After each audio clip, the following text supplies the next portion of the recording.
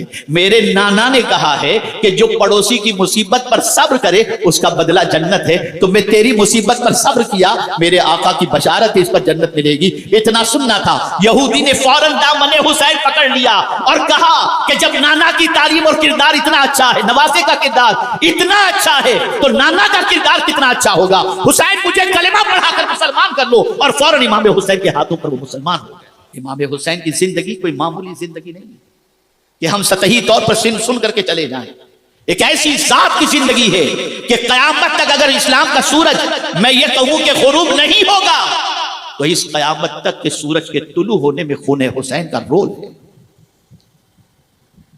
جس طریقے سے سورج کے طلوع ہونے سے پہلے آسمان پر سرخی چھا جاتی ہے، ایسے ہی جب اسلام کا سورج طلوع ہونے والا تھا تو اس کے طلوع ہونے سے پہلے خون حسین سے پورا آسمان رنگین ہو گیا، اور اس کے بعد اسلام کا سورج طلوع ہوا ہے۔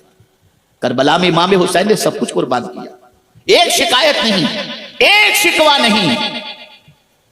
اس کی وجہ سب سے بڑی یہ تھی کہ تاجدار کربلا امام حسین رضی اللہ تعالیٰ عنہ جانتے تھے کہ ہماری ذمہ داریاں کیا ہیں، ہماری تربیت کیا ہے۔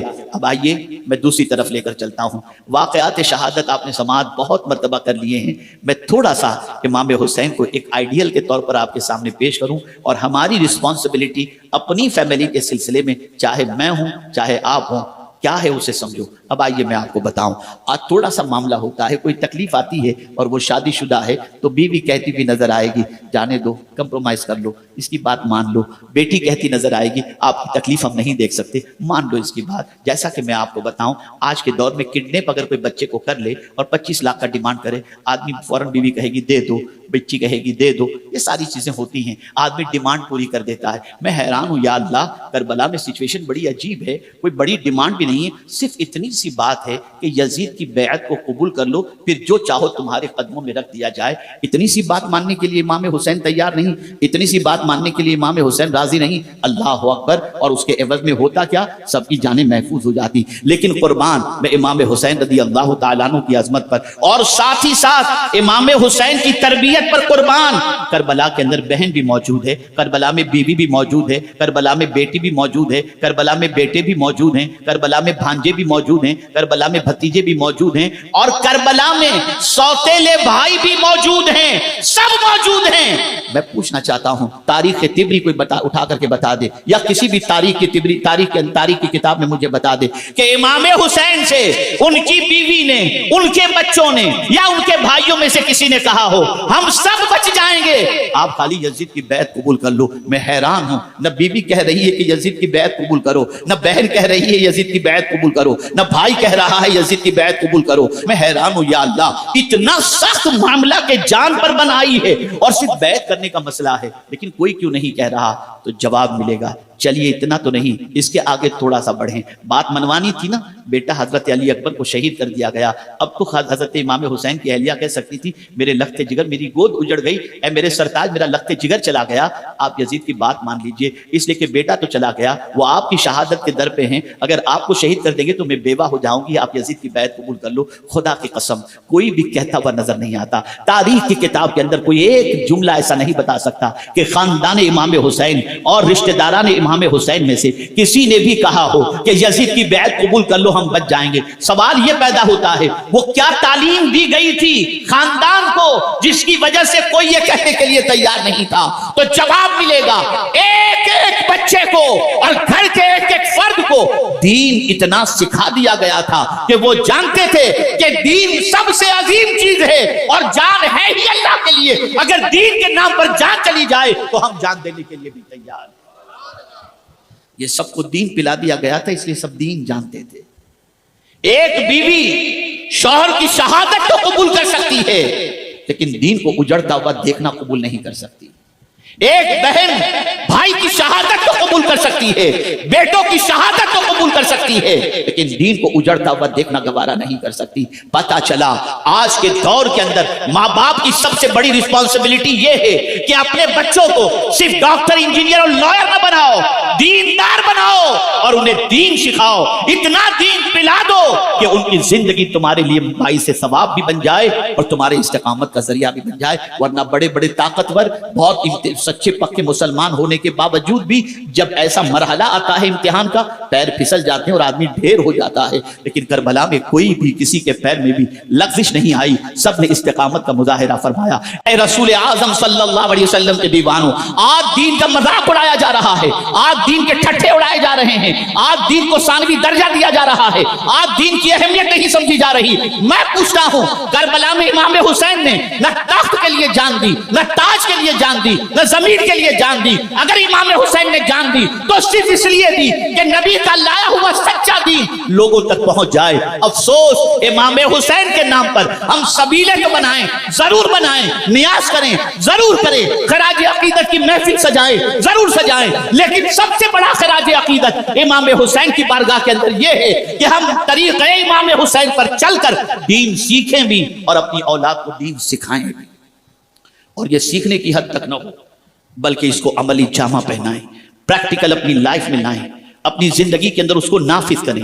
اور دین صرف نماز, روزے, حج و زکوٰۃ کا نام نہیں. میں نے مختلف پہلوؤں سے آپ کو دین کے بارے میں سمجھایا. تاجدار کربلا کی زندگی کے حوالے سے آپ جانتے ہیں امام حسین رضی اللہ تعالیٰ عنہ کو گھیر کر ہر طرف سے امام حسین رضی اللہ تعالیٰ عنہ کو شہید کرنے کا منصوبہ بنایا گیا. اور اس کے بعد تاجدار کربلا امام حسین رضی اللہ تعالیٰ عنہ پھر بھی گھبراتے نہیں, پیشانی پر کوئی شکن نہیں اور پیشانی پر پسینہ تک نہیں. امام حسین ایسی سچویشن کے اندر بھی کہ جب جان جانے آخری کے سپرد کرنے کا وقت ہے تب بھی تاجدار کربلا امام حسین رضی اللہ تعالیٰ عنہ زخموں سے چور ہو کر اور نڈھال ہو کر, زخموں سے چور اور بے پناہ زخم ہونے کے باوجود بھی امام حسین رضی اللہ تعالیٰ عنہ جب سجدے میں جاتے ہیں اور سر اقدس کو تن سے جب جدا کرنے کا وقت آتا ہے تو جانتے ہیں امام حسین کی زبان پر آخری جملہ کیا تھا. تاجدار کربلا کی زبان پر آخری جملہ تھا, رضیت بقضائک یا ربی, میرے مولا میں تیرے فیصلے سے راضی ہوں. اگر حسین جان دے کر بھی تو اگر راضی ہو جاتا ہے تو میں تیری خوشی میں خوش ہوں. یہ امام حسین کی زندگی تھی. سمجھے تاجدار کربلا کو انہوں نے جان اس لیے دی تھی تاکہ ہم صراط مستقیم کے مسافر بنے اور سیدھے راستے پر چلیں, دین کے راستے پر چلیں. آج ہم ان کی یاد کی محفل تو سجاتے ہیں, ان کے طریقے پر چلنے کے لیے تیار نہیں. کاش اللہ عز و جل ہمارے سینے میں امام حسین کے کردار کو اپنانے کا جذبہ عطا فرمائے جس سے ہماری دنیا بھی سنور جائے اور آخرت بھی سنور جائے. انہی کلمات خیر پر میں اپنی گفتگو کو ختم کرتا ہوں اور دعا کرتا ہوں کہ اللہ تعالیٰ تاجدار کربلا کے نقش قدم پر ہمیں چلنے کی توفیق نصیب فرمائے اور امام حسین رضی اللہ تعالیٰ عنہ کے فیضان سے اور اہل بیت کے فیضان سے ہم سب کو مالا مال فرمائے. وما علینا الا البلاغ المبین.